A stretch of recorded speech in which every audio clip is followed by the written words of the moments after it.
Peace.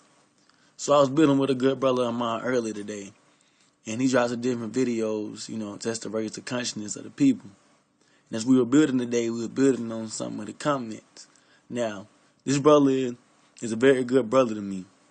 And even though we share, clearly different theologies and concepts on history or even the story of our people, but as men in the community, we see that we could come together and create constructive change if we focus more on our likenesses rather than the differences.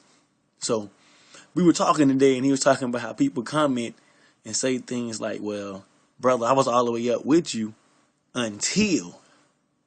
But the question that I pose to these cats that have that type of thinking is, do you cut your mother off?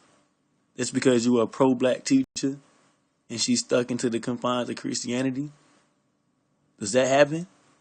So within family, if we can see past issues of theology to create immunity or unity amongst each other, then why can't you do that for a fellow brother or sister?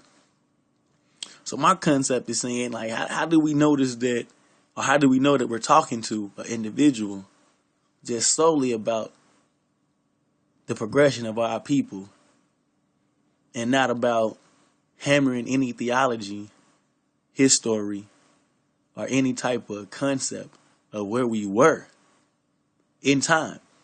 Because I don't believe any emphasis on people 5,000 to 6,000 years ago is going to increase the now. We need to start living in the moment and talking about the constructive things in which we can construct now to move forward as a people. So don't get me wrong. Now, if we're talking about elevation, consciousness, and knowledge of self, then I do believe that first, you must know your history. But it's not to harp onto or to convert anybody into believing your story. Because no history we're clear on. All that we truly know is what we have seen through our two eyes and visualized and seen for ourselves. Of course, we can get books to tell you about Hitler, but I cannot give you a personal account of the things Hitler done in his lifetime. Only a educated response or conclusion of what I have read through history.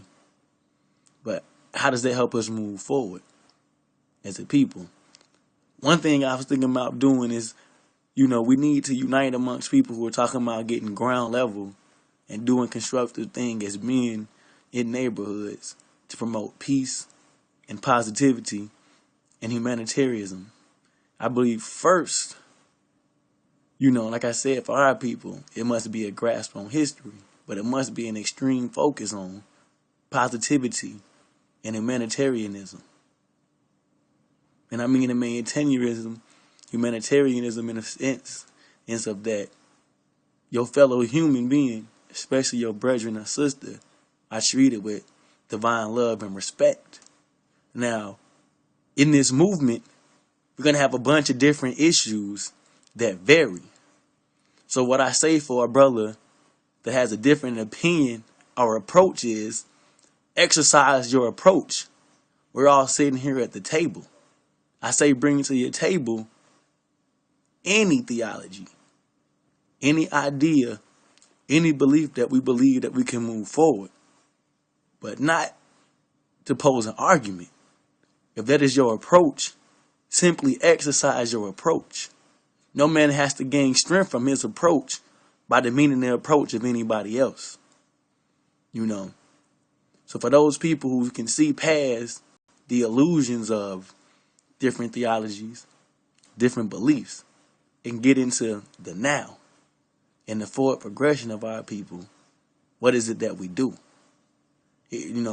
How do we know when we're dealing with another brother or sister who is consciously going to put the progression of our people first and a concept second or third?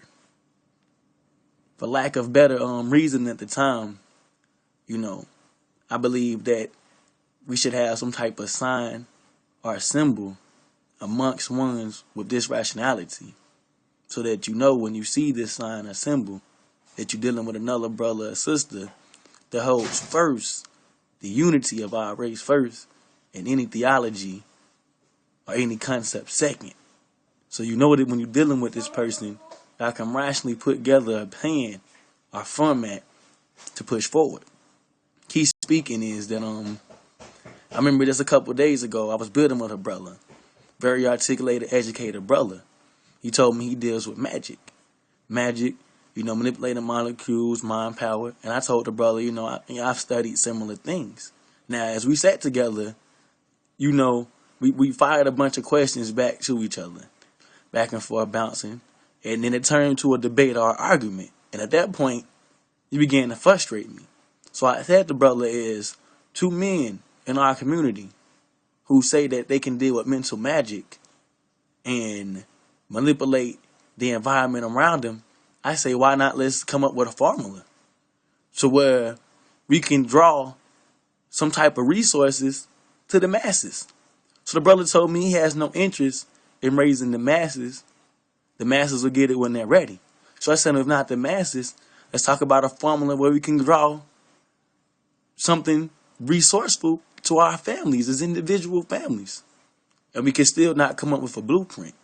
So I'm not saying that the history is irrelevant, but before we can hold our history so high, let's think about what can we do now to improve our situation in the present. Because Osiris was living life and not studying, or I can't say if he spoke or studied what came before him, but we know that Abraham was not studying Abraham. We know that Osiris was not studying Osiris. And if they took any of the universal laws and principles or any information, I bet it was utilized and strengthened to set some type of works into fruition. As I told the brother earlier, if I can tell you every great dynasty from Egypt into the last one, but I cannot build a pyramid or perform any alchemy that I hold high from these nations, then what am I even talking about? Why am I even holding their value so high if it cannot be replicated? Me, I keep this going. But it does not mean that I hold Egyptology, Christianity, Rastafari, any spiritual religion above any other. I believe we must be well-rounded and masters of all concepts of religion and seek